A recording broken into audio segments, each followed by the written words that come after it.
Hello, everyone, and welcome to the Year of Underrated Stephen King podcast.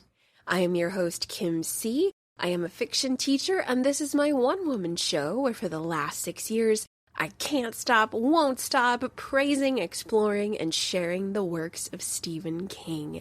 And today, boys and girls, not only am I celebrating King, but extolling a scholar who has simply, to loosely quote Mr. Jim Morrison, lit my fire.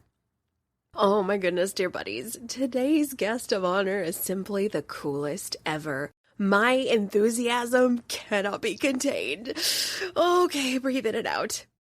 Since 2017, Shakespeare scholar and professor Caroline Bicks has been the Stephen King Chair in Literature at the University of Maine at Orono. During her sabbatical year, she was granted complete access to the Stephen King archives. This allowed her to create Monsters in the Archives, My Year of Fear with Stephen King, a text that has blown my King-loving doors wide open.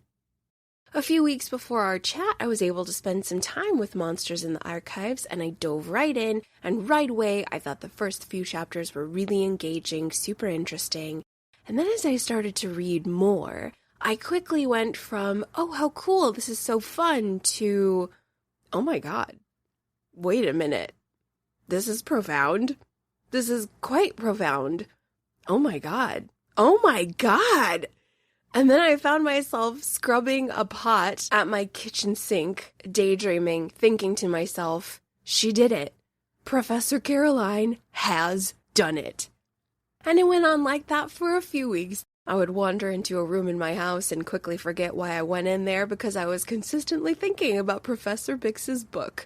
What she discovered, the conclusions she made, the accessible, brilliant greatness that bridges King to the world of academia in a way I've been dreaming about for a good decade plus. It's not pretentious, it's not overly wrought, heavy-handed, or undercooked, it's perfect. Naturally, when my time to chat with Caroline finally arrived, I was a nervous, blithering buffoon because suddenly the coolest woman ever, this gold medal champion of literary analysis, was in front of me, so falling apart was par for the course. But thankfully, I couldn't ask for a warmer, more compassionate, and lovely individual to set me at ease.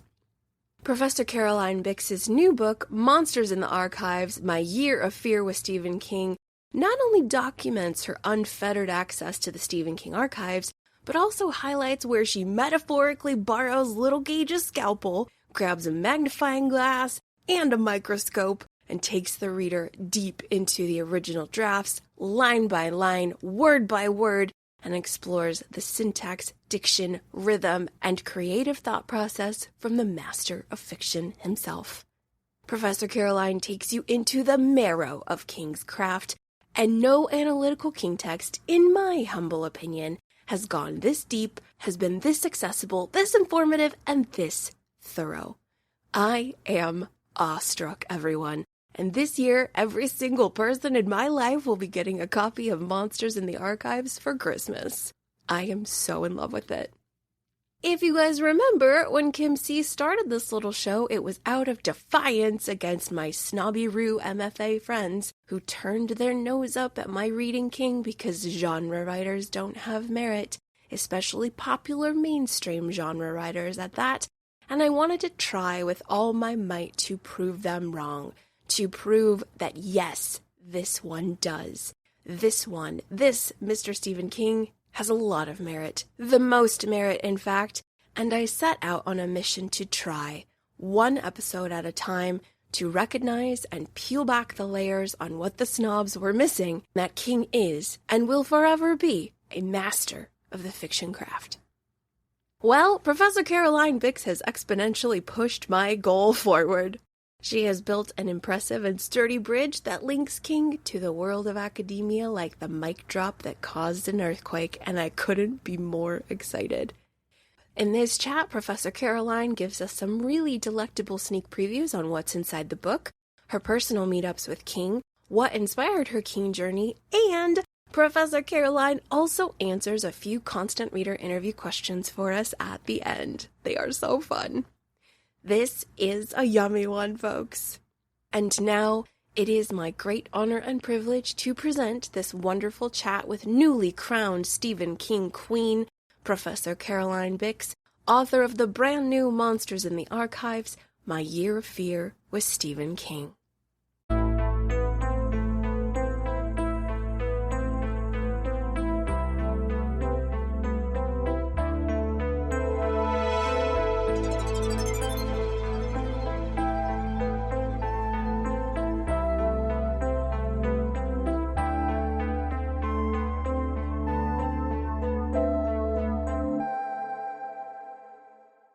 All right, listeners, we have a very special day today. Please give a huge round of applause in your car, wherever you are. Just start clapping for this woman. This is Professor Caroline Bicks from the University of Maine at Orono, and we are discussing her groundbreaking, humongous, amazing Stephen King text, Monsters in the Archives. Welcome, Caroline. Thank you so much. I'm so excited, Kim. Thank you. It is, I'm freaking out. I'm nerding out. I'm losing my cool as I as I chat with this legend. So it's such a joy to have you here on the Year of Under Stephen King podcast. Can't even speak. Got to get myself together. This has never happened to me before. I'll tell you, when my Shakespeare Cognition and Girlhood book came out, I didn't have this kind of reception. So this is a thrill. You should have. I'm so thrilled, beyond thrilled to have you. And I want everybody out there to get a good idea about who you are and what you're about and how this whole Stephen King project started. I know This is probably going to be something you're answering on many interviews, but who cares? Let's go for it. It always comes out differently depending on who I'm talking to, and what energy is being brought. So I'm thrilled. Absolutely. I'm a little bit of a unicorn. I'm very excitable and bright. So I love a unicorn. Yay. Excellent. It's been a real fun, strange assimilation into the world of horror, but they're so accepting. They're so welcoming. Yeah. And I think you are the first woman I have talked to, on a podcast about Stephen King. So you are a unicorn. Oh my God. As you know, this is kind of a guys' club. So amen and preach. We women need to stick together. 1000%. Oh, the honor is mine. Please take us all on a journey of how your Stephen King journey began. Yeah. Started when I was 12. I don't know if we want to go all the way back there. I was 12 years old. I'm also older than most people that I've been talking to about this book, which is funny for me because I always feel like I'm 30, but I'm not, So I I grew up in the 1970s and the 1980s. And so the first Stephen King book I read was Night Shift, and it was the year after it had come out. So it was 1979. That was my first encounter. I was 12. I was in my local public library here in Maine. So I grew up in New York City, but every summer my family would bring us all up to a town called Castine, which is, beautiful little coastal Maine town. And we didn't have a TV. And so we would read, it was reading time, which was awesome. So I remember seeing Night Shift, the cover just sort of jump out at me from the bestseller rack, the paperback rack at the front of the library. And I was like, because it's such a gripping cover, right? It's got that gauze with the eyes. And I write about this in the book, but it reminded me of a horrible accident I had 5 years earlier. And so it's just it got to me as a visual, but then I picked it up and I started reading it. And when I got to the boogeyman story, it was drop the mic. If I had known that as a phrase, I would have said that at the time. But it was what? This is the scariest story I'd ever read. And, it was the 70s, so no one's telling me what I should or shouldn't read. I saw Jaws in the movie theater when I was 9. Whoa. I probably could have had a cigarette and no one would have said anything. It was such a different time. So nobody was my mom wasn't you can't read that book. Whatever, it didn't matter. But the boogeyman to me was so horrifying. It was so terrifying. And we can talk later maybe about why. It was part of my journey of writing this book was why was I so scared? Why did that story stick in my head? Right. So intensely. But anyway, fast forward all the way forward. So I became an English professor. I've taught in a bunch of different places. I was at Boston College for 15 years. got tenure there. I'm a Shakespearean, like that's what I do. I'm a Shakespeare scholar. And then this position came up for the inaugural Stephen E. King Chair in Literature at the University of Maine. And I thought, well, first of all, that sounds incredibly cool. Like, I don't really know, like, I love Stephen King, but also it was an endowed chair. And just to be clear, it was endowed by the Harold Alfond Foundation, not by the Kings. So the only association the Kings had with the chair was that, Stephen King allowed his name to be attached to it because, of course, well, not of course, people might not know this, but Stephen King is an alumni of the University of Maine at Orono, our English department, where he's our proud, a proud graduate. So I looked at my husband. I was like, what would you think about moving to Maine? Like, would you be game for this if I got this job? And he was like, sure, why not? I mean, my husband is amazing. Like we met in graduate school. We've been on a lot of journeys together, like around the country. We've had many career changes. We've have 2 children, So like we've been through a lot together. So when he was like, yeah, sure, why not? I was like, okay. So I applied. I was, they wanted a Shakespearean. That's why I applied for the job because and there aren't many jobs that come up every year, especially at the senior level that I was at for a Shakespearean. It's hard to make a lateral move. And to have it have an endowed chair attached to it, that was really what was so exciting to me was that the mission of the chair is to support the public humanities. And as the inaugural person in the position, I could really write my own script for that. Like, what did I think that could look like? Yeah. So it seemed like just an incredible challenge. And again, it's unusual at this stage in your career as an academic to have those kinds of opportunities. So off we went. Our 2 kids maybe weren't as psyched at first about the move from Boston to rural Maine. Took a few years for my son to probably like me again, but that's okay. Anyway, this is a long answer to your question. I hope this is okay. I haven't been able to tell the story to this degree before, so I'm excited. I love it. Don't stop. Great. Okay, so for 4 years, so I take this job. I got it, which was amazing. I did it actually by job talk. I was writing this book that eventually came out about 5 years ago called Cognition and Girlhood in Shakespeare's World. So that was my world of research that I was doing, was about beliefs about girls' cognitive abilities during their teenage years in Shakespeare's day. So I was reading medical texts. I was also reading the plays, obviously, because he has so many teenage girl characters, right? Right. And I was like, okay, I was at the final round of the job process. I was being brought to campus to give a talk about my research. And I thought, well, it's the Stephen King chair. Man, I should really work some Stephen King in here if I can figure it out, So I was like, wait a minute. I seem to remember like 40 years ago, I read Carrie, and I'm pretty sure that she's a teenager and she's got some stuff going on with her brain. Like, I should probably check that out. And so I take it off my shelf because I have it because I love Stephen King. And it like opens up to the page where he describes her coming home from the first day when she has that horrible shower room incident and she's gotten her period and she doesn't know what's happening to her body. And her brain starts to flex and she starts to feel her telekinetic powers coming to life. And King describes that as mental puberty. Wow. And my jaw like dropped on the floor. I was like, well, I wish I had come up with that phrase because that's exactly what my book is about. It's about mental puberty. It's about what happens to girls' brains when they hit puberty, but during Shakespeare's day. So that was the first of so anyway, I worked it in my talk. I got the job. I don't know if that's why, but anyway, it felt like that was the first time that Shakespeare and Stephen King were coming together for me in a really explicit way.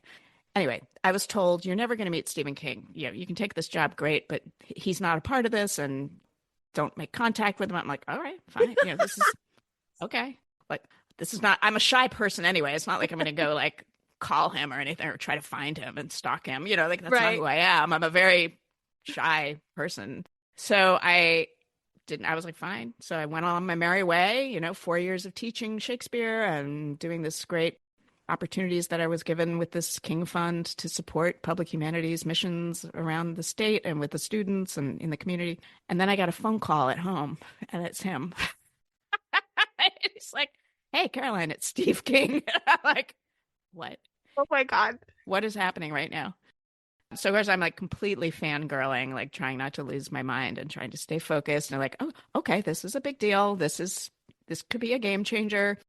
And of course I had practiced in my head what I would say to him if I ever got a chance to actually have a conversation with him. So luckily I am an obsessive, this comes through in the book. Like I was a very anxious kid. I'm an anxious person. Like, it has its blessings, which are that I'm always really prepared for things. Like, I am like a worst case scenario planner, but also I plan for everything. So I had a plan to actually think I would say to him in my head that once I stopped being fangirling, I could pull out. And I was like, okay, would you consider coming to the University of Maine to talk to our students, just our students?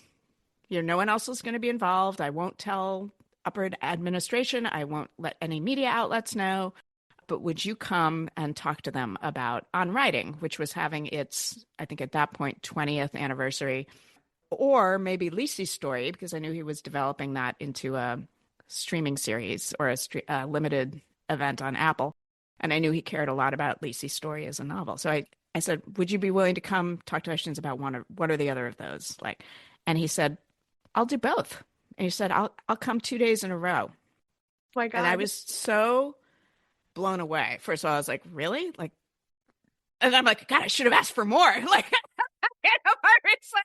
why did I ask if I could just come to his house and talk to him? Anyway, baby steps, right? So, okay. So he came to campus. It was like, I was so anxious. Because it was like months of planning, because I had to get the students to swear to secrecy.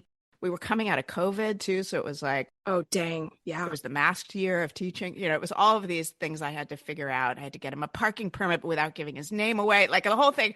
So I was like, this was months of planning. And finally the day arrives and I'm like standing in this parking spot outside of the campus. Because at first I wrote him, I was like, hey, I could come pick you up from your house if you want and just bring you here if that's easier. Because Bangor is pretty close to Orono. I was like, if you don't want to deal with because he hadn't been on campus in I think maybe like 10 years or something. Like he didn't, I was like, if I can help, and he was like, no, it's all right. I'll just drive. He said, you can just hop in my car and show me where to park. I'm like, oh my God, what is it? Oh God, I'll just hop in your car, Stephen King. Anyway, but anyway, I was able to find a spot outside the department. I'm like waving. I'm like for half an hour, keeping other cars from moving into the spot. He just pulls in, just cash, and just like gets out. And there we were. And we just like sat down at a picnic table and he just started asking me questions about how I liked being there and like what I was doing and how were the students. And it was just like, he put me at ease immediately. And for the next 2 days, he came, he spoke to the students. He was unbelievable. Like he just answered all their questions. He was so patient, so generous, so clearly a born teacher, Yeah. Like he loves to talk to people about the crafting of what he does, the writing process, which anyone who's read On Writing knows, like, that's such a brilliant book. But like seeing him with the students was so magical because these were students who, first of all, we'd all come off these really crappy years. I don't know if I'm allowed to swear on your podcast or not. You be free. Fly like an eagle. Okay. These were like shitty years, right, that we were coming out of. Okay. Yeah. So to see their eyes light up, right, when he walks in, like what a gift. But also just like a lot of these students are from Maine, are from towns like the one that he moved to when he was 11, like they're looking at him and thinking, this is a local kid made good. Like I want to be him when I grow up, right? I mean, a lot of our English undergrads majors are creative writers themselves. So it's just this beautiful, incredible, I'm getting chills just remembering it. It was just so great. So that was the beginning of what I would call a beautiful professional relationship with Stephen King for me, like because I could invite him to come to other classes. But it wasn't until I learned that they had attached and collected all of, his materials, his manuscripts. He and Tabitha, his wife, had finally decided to attach them to their home in Bangor, make a climate-controlled space for them. Because before that, the manuscripts, some of them were at the special collections at the university library, but others were kind of all over they needed to be in a safer climate-controlled space that was more monitored. Parts of them were going missing. I mean, whatever. So I knew they had just collected those and put them and attached them to their house. And I had a sabbatical year coming up. So this was like 5 years into my job. And I thought, okay, this is opportunity, not just knocking, but like pounding your door down. You know what? If I don't ask them if I can go look in these archives, I'm an asshole. Like this is an opportunity that is like never going to come again. Smart. So I didn't know what the book was going to be, but I thought I've got this incredible opportunity. They hadn't let anyone in there yet. So I was like, if I have the opportunity to be the first person to look at some of these early drafts, that's incredible. Like, what? I don't know what's going to come of it. I don't even know what's in there, but I've got to go in there and look. So I pitched them this idea that I would just go in. I wanted to just look at the 5 books that had scared me the most when I was a kid. And I just wanted to go and look and see how he crafted them. And that was it. I didn't know what I'd find. I didn't know what the larger book would become. I didn't even know if it would be a book, but I knew I wanted to just get in there and see. So that was the start of this journey for me. And, I picked the 5 books I did, again, because I read them and they made such a huge impact on me when I was a teenager. So Night Shift, Carrie, The Shining, Salem's Lot, and Pet Sematary. And wow, each one, I spent like a month to 2 months just reading everything I could find in the archives about each one of those, one at a time, because I really wanted to just do a deep dive into each one and see what story emerged as I looked at the manuscripts for each one. Oh my gosh. That was amazing. That was like the longest. I feel like that was a one-woman show. I'm not used to talking that long. It was perfection. I am struggling how to just encompass all of this like a hug because it's just the most amazing story. I love this so much. This power with this ability to just go into the archives and say, I have to seize this opportunity. I have to go for it. One of the cool things as readers start digging into this amazing text of yours is not only these direct photocopies. Yeah, that he let me include some of the manuscript pages from the early drafts in the book, which is just amazing. Like, so brave of him. Like, not everyone wants their first drafts out in the world. Right? But I think one of the things of several bullet points of which I'm just like, gosh, this queen right here. In my Stephen King fandom, of which I started reading him in grad school, so I'm a special case for a King fan. I came to the party very, very late and then never left the party. But I've always thought, when I think about Stephen King, I've always attributed that quote that they say about Shakespeare, he is the soul of the age. And so I've always felt that deep in my heart. I love that. As I was reading your book, I was like, she bridged him to Shakespeare, and they are similar, and there is this paralleling of them. So I wanted to ask you about how that happened, or was that, tell me all things. I mean, I don't think I was consciously putting it together, like I said, till I did the job talk, but then I forgot about that connection for 4 years, honestly, and like part of what's made this such a rich, just awesome journey for me is that I get to go back.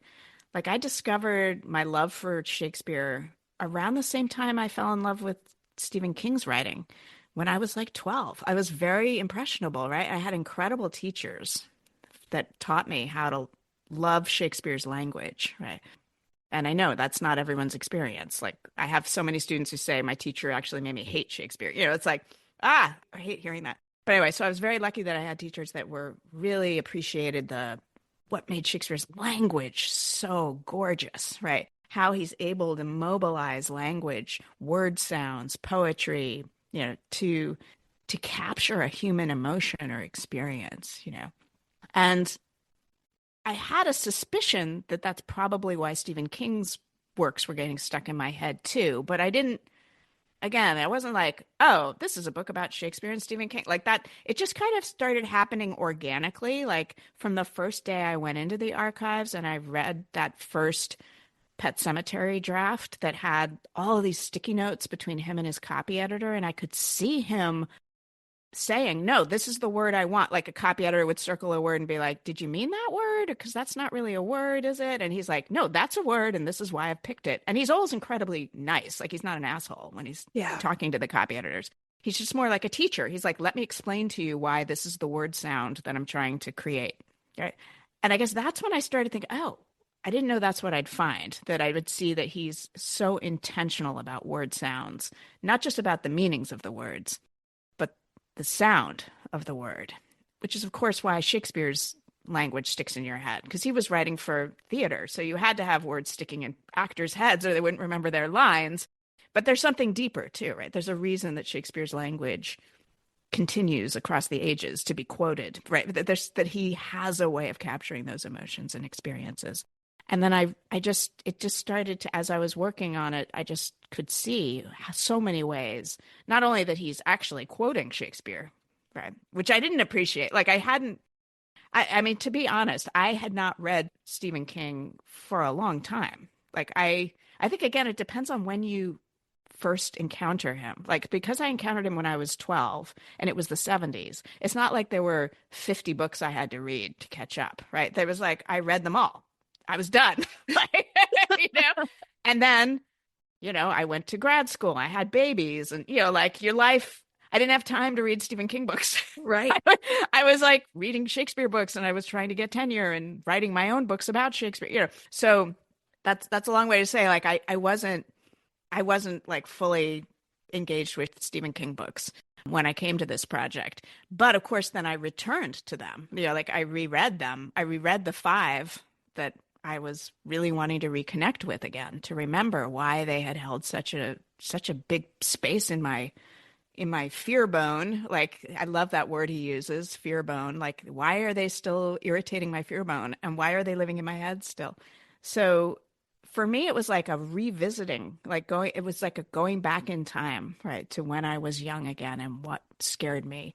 So I loved that I had that opportunity, that I wasn't actually influenced by his more recent books, or where he had gone on his journey as an artist. Like I was just like, I just wanted to sort of see the start of it, right? These were the 5 books. I almost did The Stand as well, but I was like, it's too big. I can't suck all the air out of this book if I do that one. I mean, The Stand made a huge impact on me as well as a teenager, but I think in a different way than the other 5 did. So, that was part of the pleasure of the project for me, was like I could just focus in on those early ones and I could just look at him as a new-ish writer. I mean, he'd been writing forever. I mean, like I just read The Long Walk. Oh my God. He was 18 when he wrote that. Can you believe? It's a phenomenal book. Like I'm like, how did he do that? How? He was a freshman in college. I couldn't even get out of bed to go to lectures when I was a freshman in college, like much less write this gorgeous book and party and go to classes. I mean, he was doing it all. I don't know how he did it. Me neither. This is why I'm like, I think he's from another planet. Like, I think there's just a genius. I think maybe he is Shakespeare just reincarnated. Yes! I would not be surprised. I have some theories. I should say, if I say them here, then people will think I'm crazy. But nope. I feel like I can say them here. I'm just going to say them here. Yes. I just figured out that he had that near fatal accident. He was the same age Shakespeare was when Shakespeare died.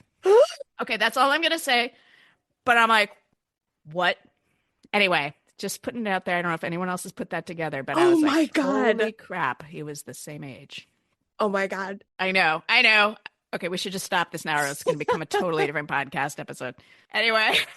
I can't even remember what your question was. Who cares? No one cares.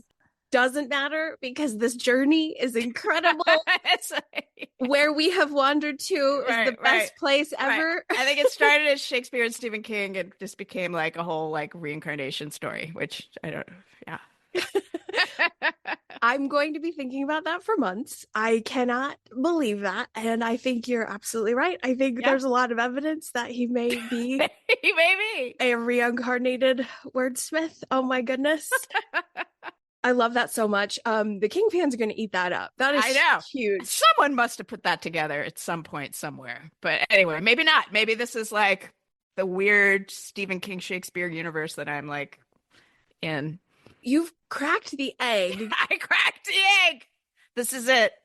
Maybe I need to write a film about this. Maybe this needs to be like a screenplay. It needs to be everything. And it needs 5 sequels. It needs 5 acts. Yes. It could be like Life of Chuck. Like you start at the act 5 and you move back to act 1. Okay, who's getting chills? I'm getting chills. I am too. Okay. Oh my gosh. All right. I did want to highlight one little area because Caroline is such a, oh my gosh, the scholarly power and the accessibility in the book is so awesome. But one line that just nourished me for weeks as I was spending time with your text is you really go with your microscope for the iconic line in Pet Sematary, sometimes dead is better. And what Caroline tells us is that the original sentence was sometimes death is better. And that changes everything. Changes it all. When you break down why King and the sound of the language, the lyricism of it, because dead is better is iconic. It's iconic. And that was one of that, and I didn't fully appreciate that, again, like I hadn't revisited Stephen King's works, or like I didn't know what the long tail of some of these books were, I just remember that phrase actually hadn't stuck in my head. What had stuck in my head was the closing sequence with Rachel coming and being like, darling, like that. Terror. But as I was reading through these manuscripts, and it wasn't until my final look through, because there's so much, right? There was so much I could have written about. Like it was hard to pick. In some ways it was hard, sometimes not, because once the story emerged for me for what I wanted to say about each of the books, then it became kind of clear, like, okay, well, that doesn't belong here, or this isn't. But there was so much I wanted to pack into the Pet Sematary one. And yeah, I hadn't actually noticed the change to dead is better, or the original that it was death is better, until I was doing my final read through of all the manuscripts and just making sure I hadn't missed anything really important. And I had run across an interview where he had, or maybe it was an introduction to an edition of Pet Sematary, where he said, the phrase that still sticks with me after all these years is dead is better. Sometimes dead is better. And that was like his whole philosophy that he had taken away from the book and that had informed the book. And so I was like, maybe I should check out that, make sure that it always had been dead is better, And then I was like, oh my gosh, the second to last version, it was death is better all the way through until he had crossed out. I had missed it because it was just one little micro change, but he'd crossed out the word and written in his distinctive handwriting, dead over death. And then the copy editor had missed it and it made it to the galleys, and he had done it again. He'd crossed it out, dead. So clearly it mattered to him.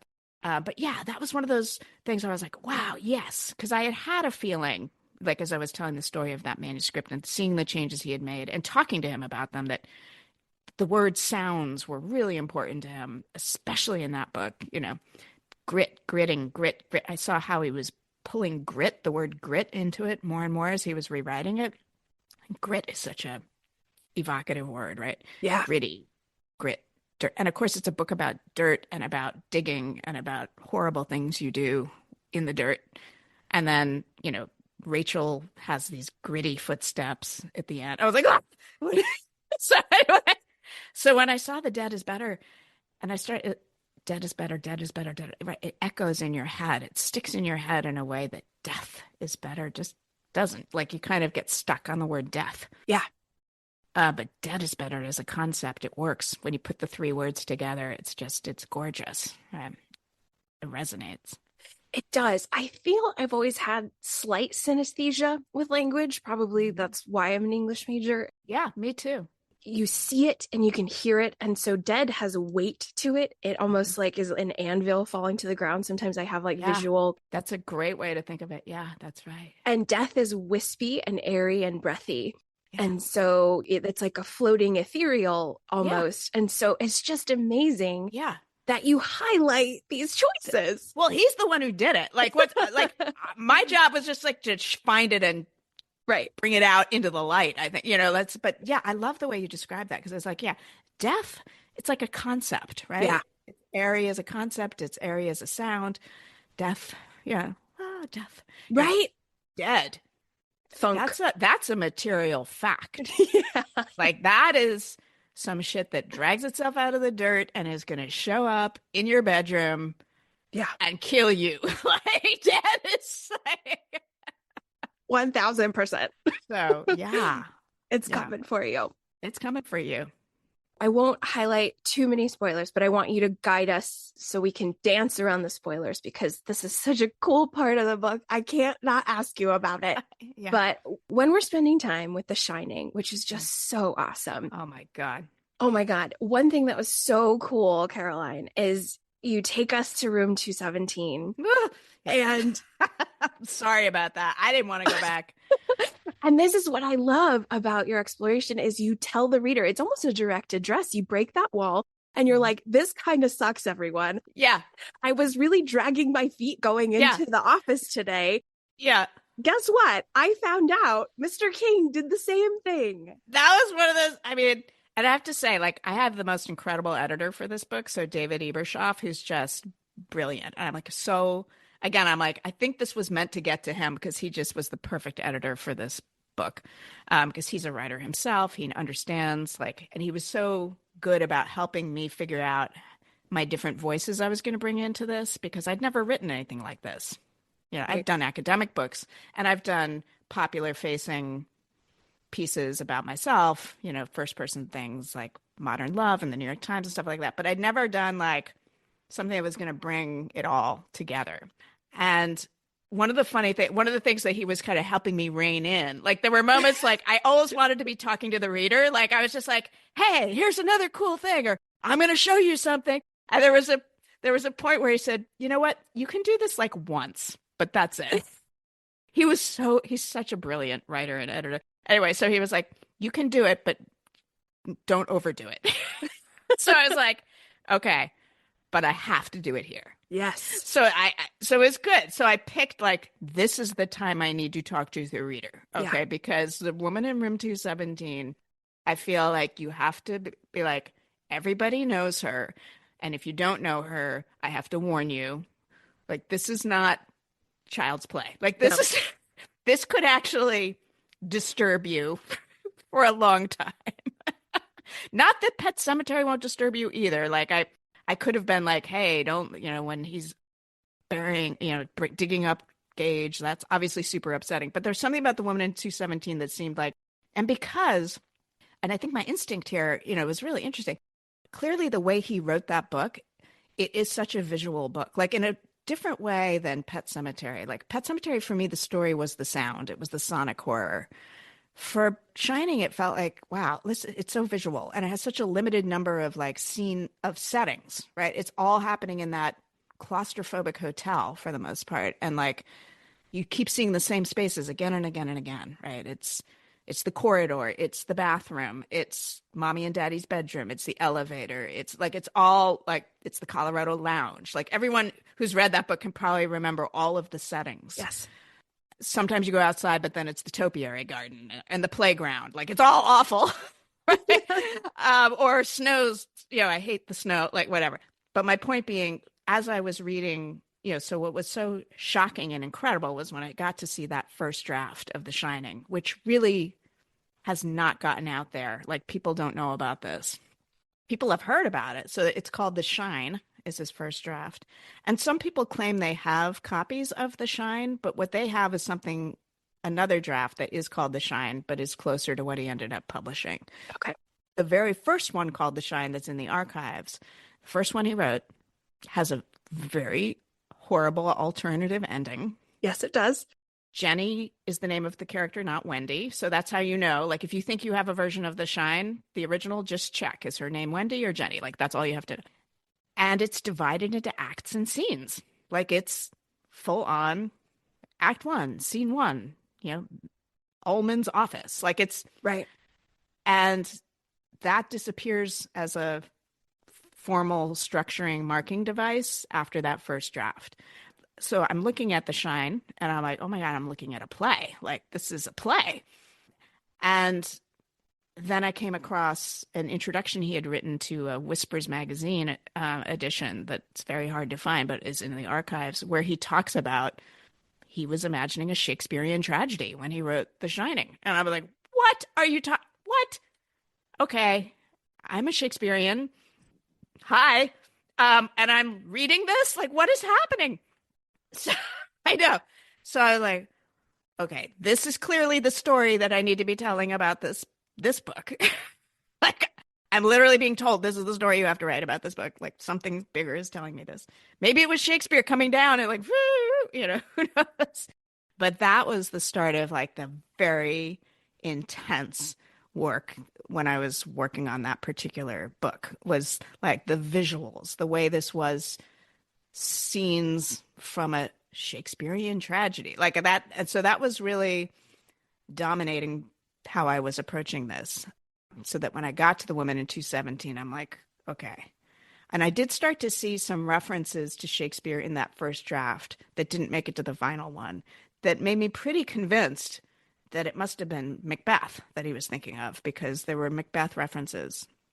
But again, those got cut. So you wouldn't have known it unless you were looking at this first draft. So I was like, I was pretty sure. I was like, okay, yeah, because there's a lot in common with Macbeth. You've got ghosts. You've got a brain bashing character like Lady Macbeth, right? You've got like the mallet with Jack. Like, I was like, this must be it. And it wasn't until the very end of my time with that manuscript, with all the manuscript versions, when I had a conversation with King, when I finally asked him, because I didn't want to ask him which one, because I wanted it to be like my own little literary detective journey I was going to go on, you know? And then he told me something quite different. And once he said that to me, I was like, oh my God, of course. Like, it also made me appreciate much more why that book has such a endurance. Like, and it's so different from the Kubrick film, right? I mean, it's like night and day. That is a book that is so brilliant, like, you know, because it's about intergenerational trauma. It's not about ghosts. It's not about the woman in room 217. I mean, she's terrifying, but what makes that book endure, I think, is that it connects to very real human fears and experiences about grief and about loss and about, in that case, intergenerational trauma, which is, of course, what the Shakespeare tragedy is that he was thinking of. I cannot get over the kismet, Caroline, like the kismet of you. I know. This is why I'm like, who's driving this truck? Who? Okay, spirits. What? And I do have beliefs about things happening for reasons. It's good. Like, I'm holding this is my amethyst crystal that I often hold. Beautiful. I'm like, something's happening. Yeah. And I'm just going to try to leave myself open to what it is and just be a channel. I don't know. I know that sounds so hoodly scoodly, but what can you do? You know, like, that's just how I roll. Miss Caroline, you're talking to the right girl. Yeah.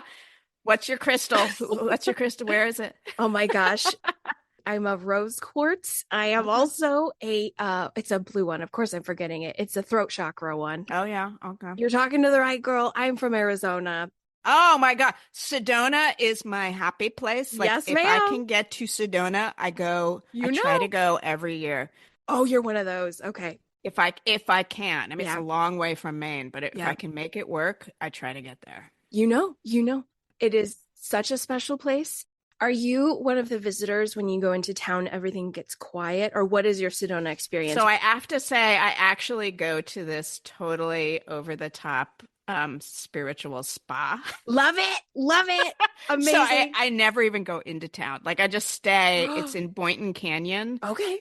And it's like this vortex. Yes. And I just go and like, I treat myself, and I just go and just like let these practitioners work their magic and do what they do. And I eat awesome food. Yay. And get massages. So it's just like, I'm totally like, but it's always this, like, I have to say, I went there actually when I was kind of stuck on my chapter 3 of the book, the night shift chapter, which was the hardest one for me to crack. Once I did, it was like, whoa, like everything just opened up. And I was like, I don't like to work when I'm there, but I was like, I think I need to bring my computer, and I probably need to ask the spirits for a little guidance on this chapter. And it was when I was there that whole chapter just opened up for me in a way that was so powerful that it's become kind of my favorite chapter.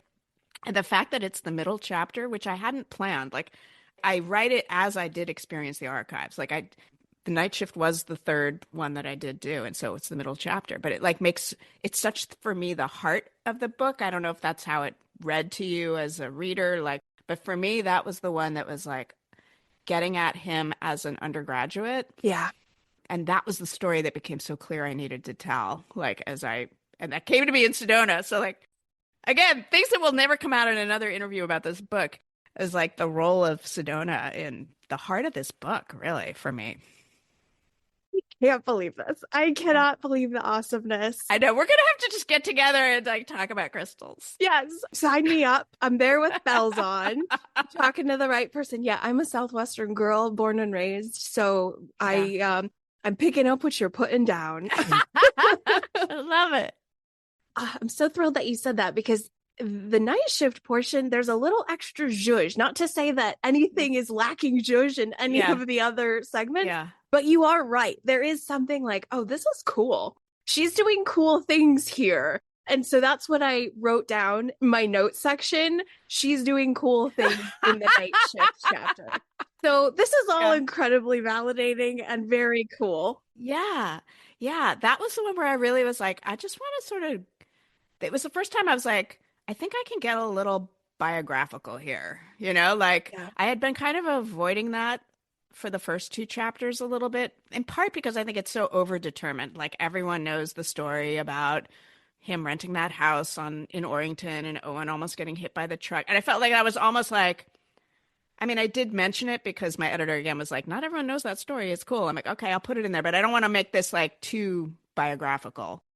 But then the third chapter was like, I felt called to do a little more of digging into who he was and what he thinking about when he was imagining all those night shift stories. And I didn't appreciate that he really was imagining and sometimes even doing early versions of those stories in the literary undergraduate magazine at UMaine. So like Night Surf, there's a pretty different version of it that's in the literary magazine from 1960, I think, 8.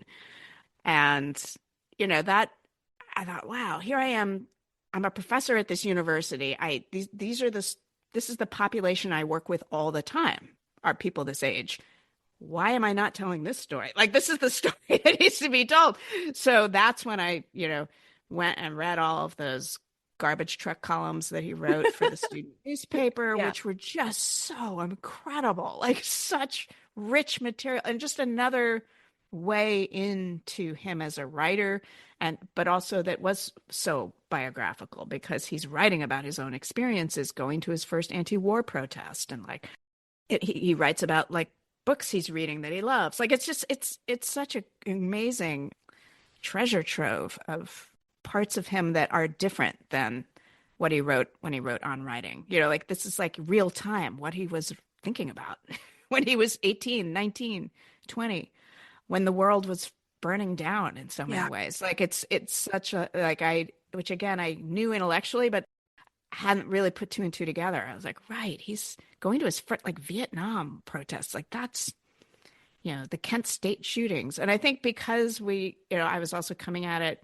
having come out of the pandemic, and what's happening politically in our country right now. Like it all just felt like these eras were speaking to each other. Wow. And I could, it was just very powerful, but really it was like very moving for me.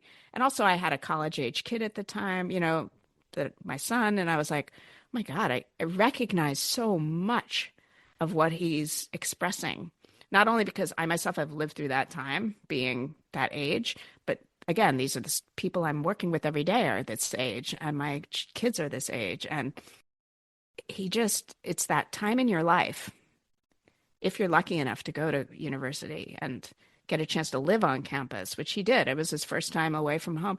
When you're with people who are all basically your same age, right? Yeah. And you're living and you're breathing and you're in school together and you're thinking and you're loving and you're getting drunk and you're fucking up and like it's all happening. It's so intense, right? It's such an intense 4-year period or longer, or whatever. For him, it was 4 years.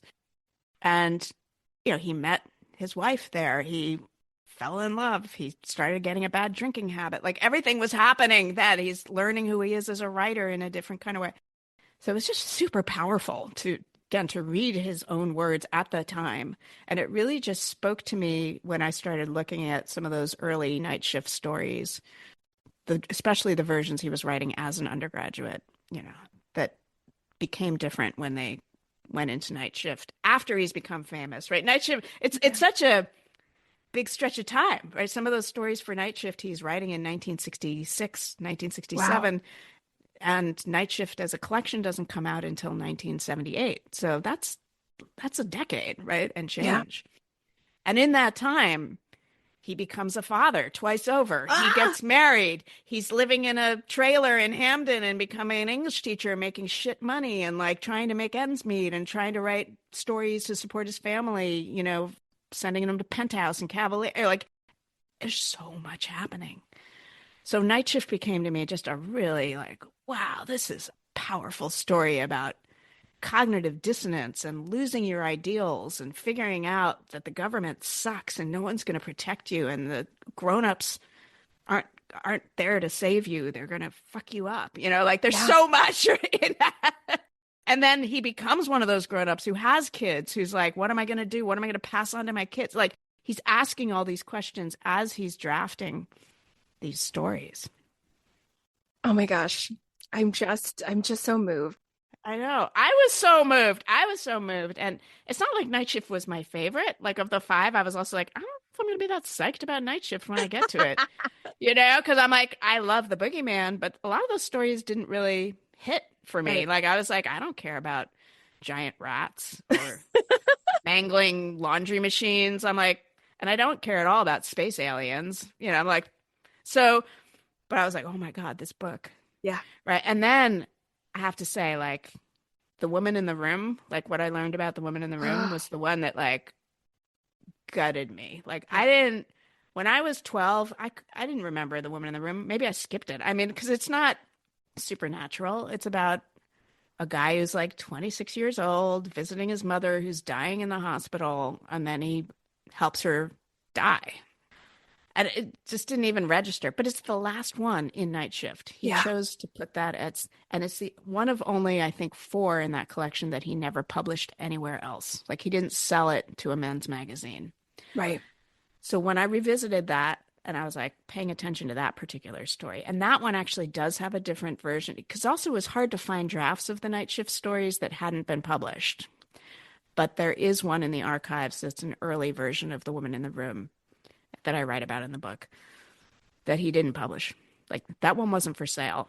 And I didn't know until I started researching this book, like that of course his mother had died of cancer before Carrie even came out, right?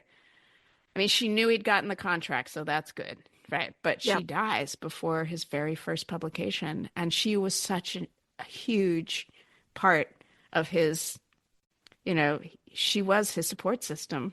I mean, his father left when he was 2. He never knew him. She is the one who supported his writing, right? She's the one who went to the public. I'm going to like cry right now. Yeah. She's the one who went to the public library and got books out for him that he wanted to read.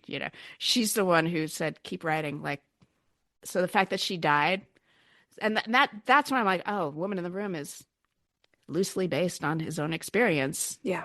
Watching his mother die. Obviously, he didn't help her die, but the other aspects of it, absolutely. And I was like, wow, this is part of the story too. Like this guy has gone through so much grief, loss, change in this short period of time, right? That it's got to be influencing Night Shift. And clearly the fact that Woman in the Room is the final story that he decided to include in it, like obviously, right? Oh my goodness. You're so correct. Oh my gosh. It's so nourishing, Caroline, because I feel the same about Night Shift. I'm like, I'll get around to re-examining that. But to know the young man behind these stories and Yeah. to put a spotlight, as you did in your text, on like what was happening Mm-hmm. and how he was coming of age and Yeah. growing into adulthood. And so it makes the Mm-hmm. stories larger than these tight little thrill jobs, these little Yes. spookies. It's like, Yeah. oh no, so much more underneath the surface. Oh, so much more, like Children of the Corn. I mean, which again, there is an early draft in the archives of that one, and it was just called The Children. Oh, And that one, like Bert behaves very differently in that first draft. And that would have been a draft he wrote much closer to when he was an undergraduate and he was thinking about like war and how shitty the government is and how corrupt and how like endangered 18-year-olds are. yeah. 18-year-old men. So then when you go and look at the children is like, oh, right. At the end of that story, they go from being 19 to 18 when they have to walk into the field and sacrifice themselves. I'm like, oh my God, this is a draft story. Like, this is definitely about the draft. I don't know. Like, there were so many ways. Like, there was so much that was coming through as I was looking at that first draft. I was like, holy crap. Yeah, 100%. Yeah. I love it so much. It's Yeah. so, oh my gosh. Okay, gotta keep it together for Caroline. No, you don't. I'm so appreciative. I'm so appreciative. I'm gonna self-combust.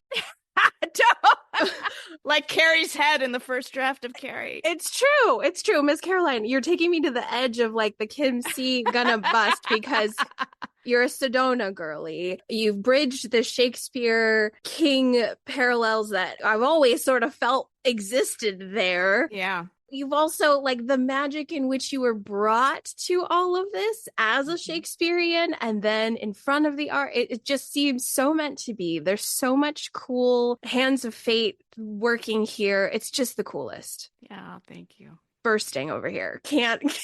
I am too. I'm literally crying. What is happening? I know. Something powerful. It's very powerful. So, oh my gosh, let's feel the vibes. But I did want to, we're going to wind down a little bit. I got to respect Caroline's time. And so I did have a couple really fun rapid fire constant reader interview questions. Yeah. You are on the throne of honor for constant readers. Okay. And so you told us that Night Shift was your first at the age of 12. And was that during your Maine summers, correct? Yes. You grew up with family? Okay, awesome. And so this question is asking about I think you've reread a lot of Stephen King titles, but it's asking about the reread experience. Which one do you feel you've read the most? Which one's your favorite to go back to? Which ones are a slog? I mean, I have to say, like, I haven't reread a lot of them because, again, there's so many that I didn't get the first time around that often I find myself, I'm just catching up on, like, what he's written because I didn't have time and my life trajectory, like, all the stuff I was doing. So most of the time, I'm just going and reading the stuff he's written for the first time. Like right now, I'm reading Insomnia because I have insomnia because I'm a lady of a certain age. So I'm up at 3 a.m. every day. I'm like, well, I might as well read Insomnia. This seems like I should. And I'm loving it. So I'm like, I'd never read Insomnia. But obviously the 5 for this book, I've reread and reread and reread, now. And I will say last semester, I had this kind of magical thing happen where I was teaching. So one of the things that's changed for me is now I don't just teach Shakespeare classes. I get to teach some horror literature classes. So I was teaching The Shining for the first time. Oh my gosh. So The Shining, I think that's the one I've probably reread more than any other one because I just love it. And I have, so getting to reread it as I'm teaching it for the first time, that was really incredible. And I asked Steve, I was like, would you be willing to talk to the students about The Shining?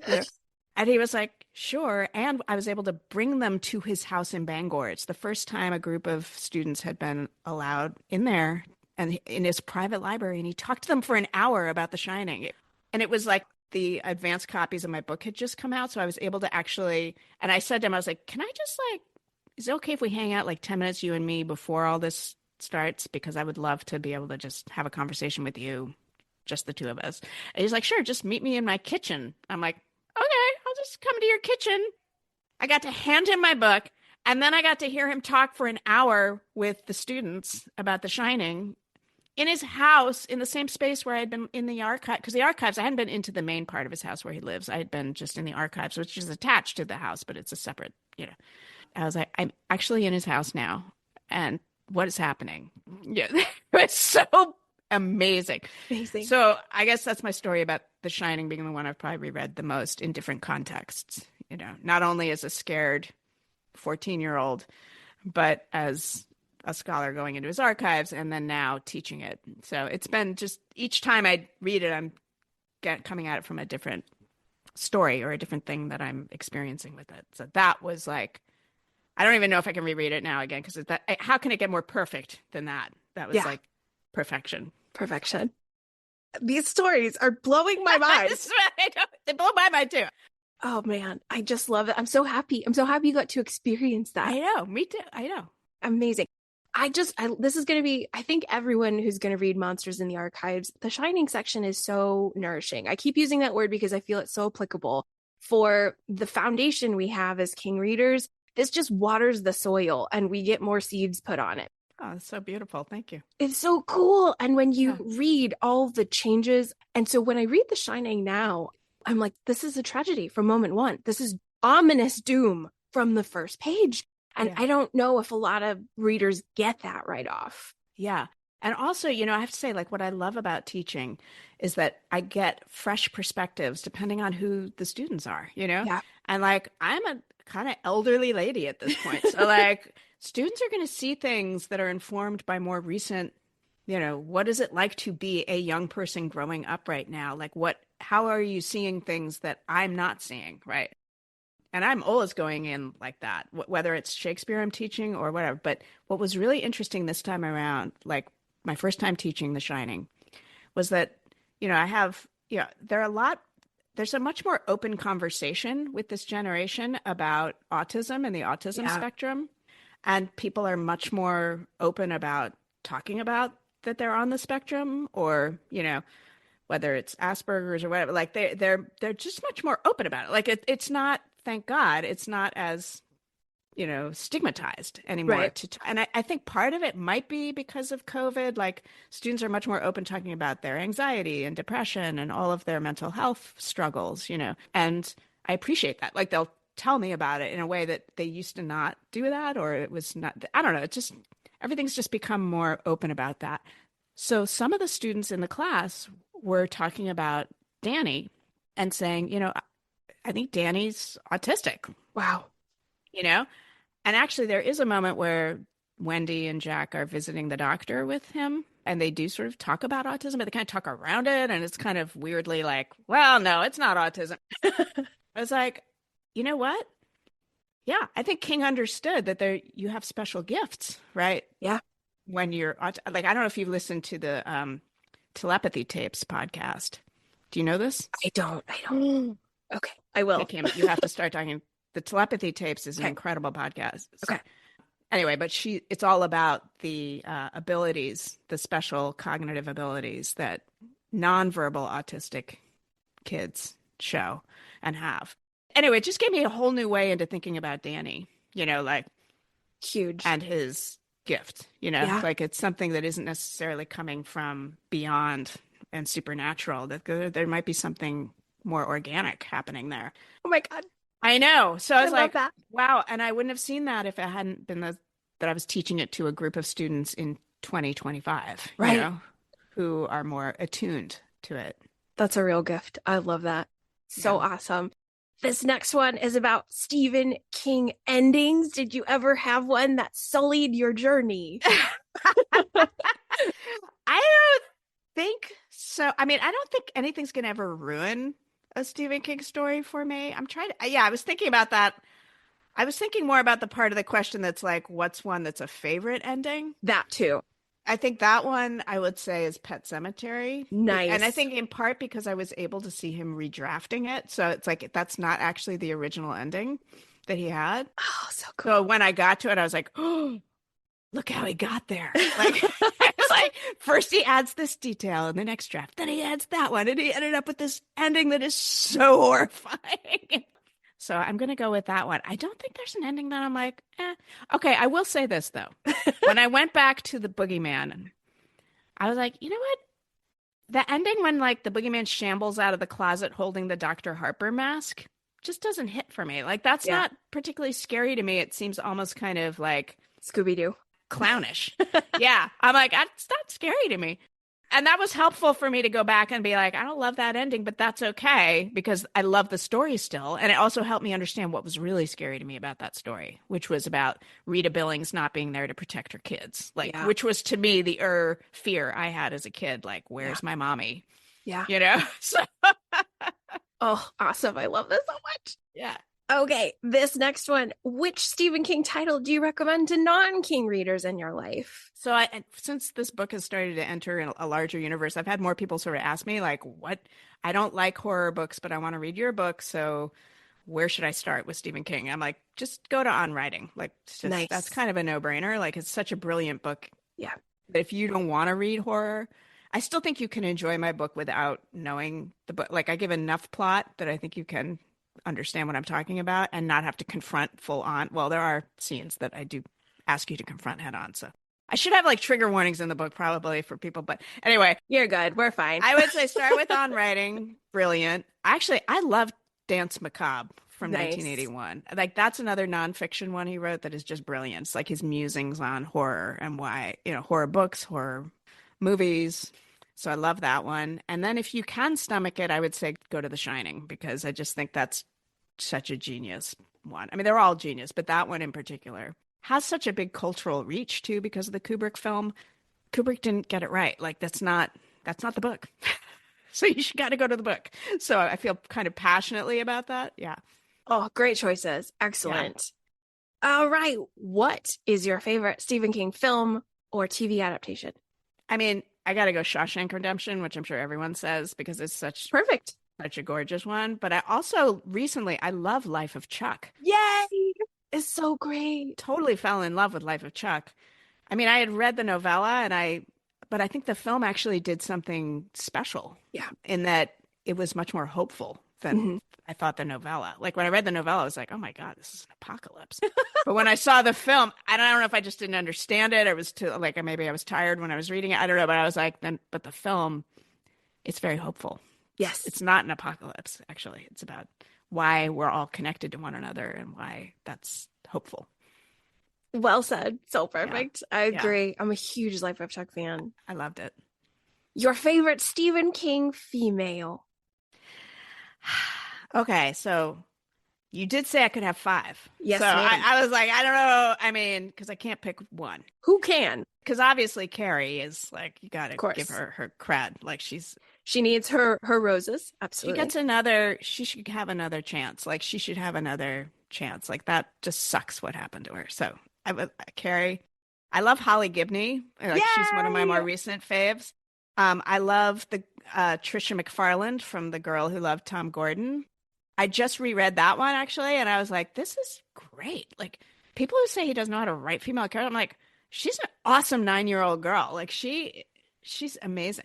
And I love Annie Wilkes. Yeah. Like I'd like to party with Annie Wilkes. Like I think she'd be fun. I wouldn't maybe drink any drink she made for me, but I would like to hang with her. Totally. So those are my faves. Awesome. I think that's 4. Do you have any? I mean, I did have there as well Charlie McGee from Firestarter. Amazing. She's in that like Trisha McFarland 9-year-old girl category vibe. Yeah. You've picked some of my favorites. You really have. Great. I love Trisha and I love Charlie. Charlie's one of my favorite Stephen King mysteries on the what happened to her. What happened to her? He's never done a sequel to that, has he? He has not. If genies were real, that would be my one wish. And one of these days, if I ever had the funding, I would do a workshop. It would be like a fan fiction. That's a great idea. You should do that. Of what happened to Charlie. And it would be a contest and people would vote on their favorites. Why don't you just do that? I mean, you don't need funding for it. You could just put it out there. It's true. I think I on might. your podcast and just invite people to submit. I love it. I think you're right. I think it needs to happen. I think it needs to happen. And I think it happened because we were talking to each other and this is meant to happen. Totally. Okay. All right. Firehorse energy is very real. Firehorse coming. Yep. It's been a dream of mine. I've always wanted to see where people would take her story because it's just this wide open anything. The Charlie McGee Project. Oh, I love. Oh my God. And it's Firestarter and it's the year of the Firehorse. Okay. Now I'm going to stop. Okay. I'm going to stop. Okay. Go ahead. Now it's really happening. Now it's happening. Oh my gosh. And then speaking of fire, this last question is asking Caroline, which Stephen King character would she save from a fire and throw into a fire? Okay. I mean, I'm definitely saving Carrie because she just deserves a second chance. But I think I'm throwing Lester Billings into the fire because he's an asshole. He's a terrible husband. Yes. Rita Billings is like, I think we should maybe let little Denny sleep in our room because he's screaming about something in the closet and he's scared. And he's like, he's a sissy. We can't let him be a sissy. Can't even give him a nightlight. Like he's such a shitty father. And then he like literally makes his third child a decoy. So I'm happy throwing Lester Billings into the fire. Excellent choice. Oh, the excellent. My final question for Miss Caroline is asking, what are your hopes for King fans and folks who maybe read Stephen King a million years ago, or the people in my grad program who gave me side eye and lots of judgment for loving King? What are your hopes with Monsters in the Archives? I hope that the people just appreciate what an intentional craftsman he is. That there is nothing like, he's not just spewing crap, right? He's thinking very hard about the words on the page. And just, I hope that people can just see that for themselves, you know, and appreciate it. So that's that. But also there's like a larger, like this conversation with you today really just brings home to me what I love about this book, and what is that it's allowed me to meet people from all over the world and talk to them and feel connected, you know, because this has been such a hard time for all of us, right? We've stopped feeling. Yeah. And that this has been just such a gift for me as a book, because it's allowed me to connect with people, and we can share memories and loves of what we love about Stephen King, and that Stephen King is like this gift that keeps on giving. Yes. And it really like is a reminder that also that horror helps make you less numb, right? Because you have to feel, but then you don't get stuck in it. You can talk to other people about it, right? People, not machines, right? And reconnect with people. So I guess it's those like two things I would love people to get out, is to feel more connected, to feel things, and to appreciate Stephen King as a writer. My heart is so full. Mine is as well. Thank you. I can't thank you enough. This has been such an incandescent time. I'm on the brink of tears, so I'm trying to like tiptoe around them. You are so accurate in the community that Stephen King readership brings. I think one of the greatest joys of my life is the friends he has brought, and the instant language we speak when we read King. And so we can instantly connect. And I adore this text, and congratulations. It will, mark my words, take a place among the giants. Oh, this is probably too large a word, but I don't care. This is heroic. Oh, Kim, thank you. I started this podcast 6 years ago this month. Wow. And it's been a one-woman labor of love, and it's just been passion and love that's been pushing me forward. Yeah. And so this text completely validates everything that I tried to do with this show, which is to highlight that Stephen King is a brilliant fiction writer. Mm-hmm. And it's not just about horror, it's about character and story and the power of story. And so this is just very validating. Oh, thank you so much, Kim. Thank you, Caroline. This was amazing. I so appreciate your time. Congratulations on this amazing work. Thank you. Take care.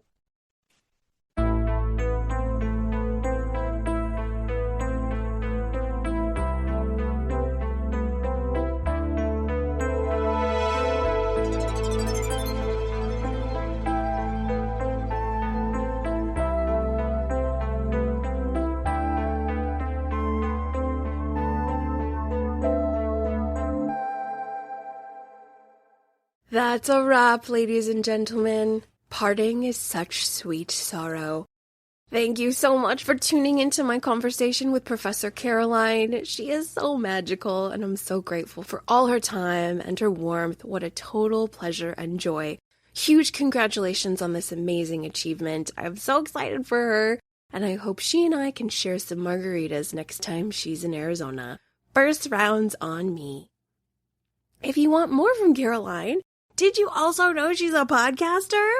A woman of many talents. Please check out Professor Caroline's podcast, Everyday Shakespeare. It is so charming and cute, and I am dusting off my play knowledge with Caroline's help.